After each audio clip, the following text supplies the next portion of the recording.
சின்ன வயசுல இருக்கும்போது தள்ளுவண்டியில இந்த பாம்பே ஹல்வாவ கலர் கலரா அடுக்கி வச்சு தள்ளிட்டு போவாங்க. உங்கள்ல எத்தன பேருக்கு அத சாப்பிட்ட ஞாபகம் இருக்கு?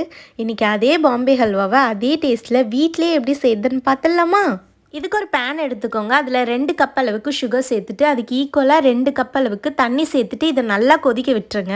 இப்போ ஒரு பவுல்ல 1 கப் அளவுக்கு கார்ன்ஃப்ளவர் சேர்த்துட்டு, 1 கப் அளவுக்கு தண்ணி சேர்த்துட்டு, கட்டி இல்லாம நல்லா கரைச்சு எடுத்துக்கோங்க. இத இப்ப ஆல்ரெடி கொதிச்சிட்டு இருக்க சர்க்கரை தண்ணியில நம்ம சேர்த்துக்கலாம். சேர்த்துட்டு நல்லா கை விடாம கிளறிட்டே இருக்கணும். இப்போ வந்து உங்களுக்கு எந்த ஃபுட் கலர் தேவையோ அத நீங்க சேர்த்துக்கோங்க. இப்ப பாருங்க எவ்வளோ திக்காகி வந்துருச்சுன்னு. இது கூட நம்ம நெய் ஆட் பண்ணிட்டு நல்லா கிளறி விட்டுட்டே இருக்கலாம். இப்போ வந்து உங்களுக்கு தேவையான நட்ஸ் வந்து இதில் ஆட் பண்ணிக்கலாம். நான் வந்து முந்திரி தான் ஆட் பண்ணியிருக்கேன். இது வந்து கரண்டியில் ஒட்டாமல் வந்துருச்சுன்னா வெந்துருச்சுன்னு அர்த்தம். அப்போ ஸ்டவ் ஆஃப் பண்ணிடுங்க. இப்போ ஒரு பிளேட்டில் நெய் தடவிட்டு நம்ம செஞ்ச அல்வாவை இதுக்கு மாற்றிடலாம். இதை கம்ப்ளீட்டாக கூல் டவுன் ஆக விட்டு கட் பண்ணிங்கன்னா சூப்பரான பாம்பே ஹல்வா ரெடி. எத்தனை பேருக்கு அவங்க சின்ன வயசு ஞாபகம் வந்துச்சுன்னு மறக்காமல் கமெண்ட் பண்ணிட்டு போயிடுங்க.